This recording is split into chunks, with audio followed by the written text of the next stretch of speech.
The following is my submission to the Home Office consultation on the subject of the sections of the Serious Organised Crime and Police Act covering demonstrations near Parliament. My advice to you, if you'll pardon the vernacular, is that you cannot polish a turd. It is my intention to convince you that these sections of the Act should not be modified or harmonised, but instead repealed, because it's such a remarkable mess that it makes you look authoritarian and stupid. The public were fed many questionable justifications for sections 132 to 138 of SOCPA. Two of the most entertaining came from the Conservative MP Sir George Young. Referring to Brian Hoare's long-standing protest, he had this to say in Parliament about the need for this law in light of the looming terrorist threat. "The flags and the placards are right opposite the gates into New Palace Yard. Anyone could hide behind that cover and pick us off as we arrive at or leave the house." Translation: this protest must be outlawed because it's helping the terrorists. See? Authoritarian and stupid. Again referring to Brian Hoare and his supporters, he said this: "No other democracy would tolerate this shantytown in the middle of the capital for 3 years." Oh, really?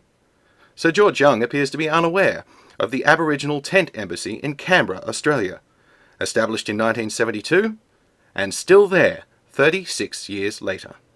Again, authoritarian and stupid. By now you may have noticed some degree of focus on Brian Hoare. But let's be honest with ourselves here. The only reason this Act made it through Parliament in the first place was because the majority of MPs who voted for it, or stood by and allowed it to cruise through, wanted to get rid of this constant reminder of our less than ethical foreign policy. There is also some uncertainty about the law and how, or indeed if, it applies to MPs. The rights of constituents to lobby their MP were discussed during the relevant debates, but remarkably not incorporated into the Act. This leaves us with an extraordinary situation where MPs who participate in a demonstration are technically breaking the law that they themselves allowed through Parliament, but they can do so without fear, because they know that the police know that any attempted prosecution could be blocked via an appeal to the Attorney General. Here's my MP, Anne Milton, breaking the law. And here's David Cameron breaking the law. And just for good measure, here's Gordon Brown breaking the law. And here's a perfect example of one law for them and another for us in action. Section 137. Loudspeakers in a designated area. A loudspeaker shall not be operated at any time or for any purpose in a street in the designated area. Here, you can clearly see that the man on the right, a Labour MP, is operating a loudspeaker. The man on the left, a member of the Great Unwashed, is merely holding it. Who did the police arrest? Well, certainly not the MP. However, it turns out to be a good thing that MPs are unofficially exempt, as the law also fails to define what constitutes a demonstration. Without the protection of the Attorney General, an MP could, for example, be arrested and prosecuted for expressing an opinion during an interview on College Green, or even for demonstrating their ignorance in the House of Commons. Like I said, authoritarian and stupid. But let's take a closer look at the law's failure to define what constitutes a demonstration, because this is where it gets really, really stupid. Because the law does not say what does and does not count as a demonstration, it's left up to the police to decide how and where the law should apply. This has led to several inconsistencies and, inevitably, an increasingly politicised police force. Take, for example, this excerpt from a phone call made to the police from someone wondering exactly what does and doesn't require permission. "Well, if I protested for the government, would that be okay?" For the government? You mean protesting in favour of the government? Essentially, yes. Then that wouldn't be a protest. Do I really need to say it? But wait, it gets better. In 2005, a carol service was organised in Parliament Square in direct defiance of the law. Was it resulting media interest that forced the police to back down and announce that this demonstration didn't count as a demonstration? Sorry, but no. The next year, the same event was held with much less fanfare, and again the police decided that it did not count as a demonstration. But in 2007, the exact same event was staged again with one small difference. Instead of singing for Christmas, carolers sang against it. The result?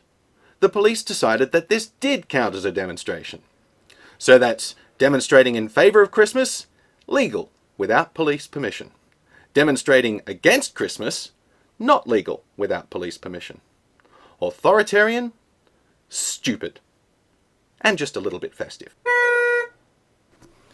These and other decisions by the police would appear to suggest that they are constantly confusing the word demonstration with the commonly understood definition of the word protest. One can only assume that this means anyone can stage a demonstration without permission in the designated area simply by changing the message from a negative one into a positive one. Here's an example using simple placards to help you understand this concept.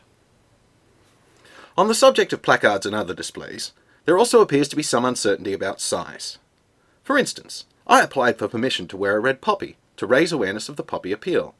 But the police informed me that permission was not required because this was not considered to be a demonstration. And yet at the same time, they decided that Mark Thomas did require police approval to hold a banner to raise awareness of the poppy appeal. One might be tempted to put a series of applications in to determine once and for all what the minimum size requirement is for any visible indication that a demonstration is actually taking place, if it weren't for the following. Mark Thomas was also informed that he would require police permission to wear a red nose in support of comic relief. But a red nose and a red poppy are roughly the same size. Oh, and the police decided not to take any action over the display without permission of a red nose within the designated area that was 135 metres high and 121 metres wide. Neither did they arrest any of these celebrities who turned out to demonstrate in favour of comic relief within the designated area without permission. Though perhaps things would have been different had they turned out to demonstrate against comic relief. One more time for the dummies. Authoritarian and stupid. As voting for the Act shows, this law was passed primarily by Labour MPs operating under Blairite whips, keen to bury the legacy of Iraq without further pesky intervention from the public. And those days are over, yes?